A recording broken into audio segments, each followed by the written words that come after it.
नमस्कार, peptic time Madhya Pradesh समाचार देख रहे हैं आप और मैं हूं अंकुर यादव। पूरे प्रदेश में धीरे धीरे अनलॉक की तमाम बंदिशों को खत्म किया जा रहा है। आर्थिक गतिविधियां फिर से सुचारू रूप से लौट आएं और लोगों के काम धंधे चलने लगे, इस उम्मीद से सरकार धीरे धीरे पाबंदियों को कम कर रही है। लेकिन मध्य प्रदेश के छतरपुर जिले में अनलॉक के बाद भी निर्माण मजदूरों की दुर्दशा में सुधार नहीं हो रहा है।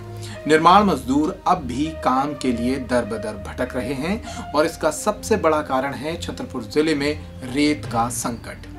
छतरपुर जिले के रेत ठेकेदार कंपनी के द्वारा यहां काम छोड़े जाने के बाद अब वैधानिक तौर पर रेत की आपूर्ति कम हो गई है। वैधानिक तौर पर रेत उपलब्ध न हो पाने के कारण 1 जून से हुए अनलॉक के बाद भी निर्माण कार्य शुरू नहीं हो पा रहे हैं। शासकीय और अशासकीय स्तर पर निर्माण कार्यों के शुरू नहीं होने के कारण इसका सबसे ज्यादा बुरा असर निर्माण मजदूरों पर पड़ रहा है। छतरपुर के छत्रसाल चौक पर काम की तलाश में आए निर्माण मजदूरों से हमारे संवाददाता संजय अवस्थी ने बात की। उन्होंने बताया कि किस तरह वो काम की तलाश में यहाँ आते हैं, लेकिन काम नहीं लगने के कारण मायूस होकर लौट जाते हैं।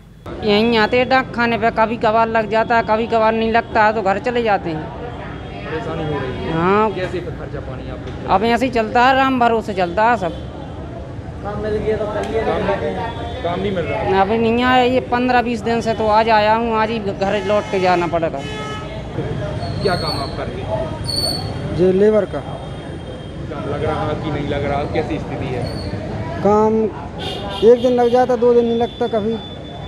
क्या रेत आ नहीं रही है, रेत की वजह से काम कम चल रहा है। थोड़ी बहुत गांव से मदद मिल जाती है, जो गांव से गल्ला अल्ला हो जाता है, और थोड़ी राशन मिल जाता है कंट्रोल से, उसकी वजह से खर्चा चल जाता है धीरे धीरे। अब आपको बताते हैं कि छतरपुर में आखिर रेत का संकट है क्यों। छतरपुर जिले में रेत के उत्खनन की जिम्मेदारी कमलनाथ की सरकार ने आनंदेश्वर एग्रो नाम की एक कंपनी को दी थी। इस कंपनी के पास जिले की तमाम रेत खदानों के ठेके हैं, लेकिन कंपनी 3 माह पहले काम छोड़कर भाग गई। कंपनी और सरकार के बीच कोरोना काल के दौरान ली जाने वाली राजस्व ड्यूटी में छूट को लेकर बातचीत चल रही है। ठेकेदार कंपनी इस दौरान कोरोना काल की ड्यूटी यानी कि राजस्व की जो राशि होती है उसमें छूट चाहता है, और कंपनी को इसी छूट के ना मिलने के कारण उसने कामकाज बंद कर दिया है। छतरपुर जिले में एक ही रेत ठेकेदार कंपनी थी जो रेत का उत्खनन कर रही थी, और उसके काम छोड़ देने के कारण अब वैधानिक तौर पर एक भी रेत खदान छतरपुर जिले में संचालित नहीं हो पा रही है। रेत खदानों के बंद हो जाने के कारण वैधानिक तौर पर रेत का संकट गहराने लगा है। अवैध रूप से रेत इधर उधर से आ जाती है, जिसे खनिज विभाग पकड़ने की कार्यवाही करता है।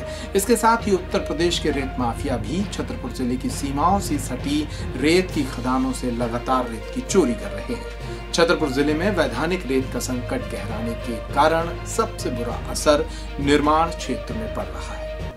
इस रिपोर्ट में इतना ही। पेप्टिक टाइम मध्य प्रदेश समाचार पर खबरों का सिलसिला जारी है। आप हमारे चैनल को YouTube पर सब्सक्राइब कर लें, Facebook पर पेज को फॉलो कर लें, ताकि मध्य प्रदेश की तमाम खबरें आप तक पहुंचती रहें। नमस्कार।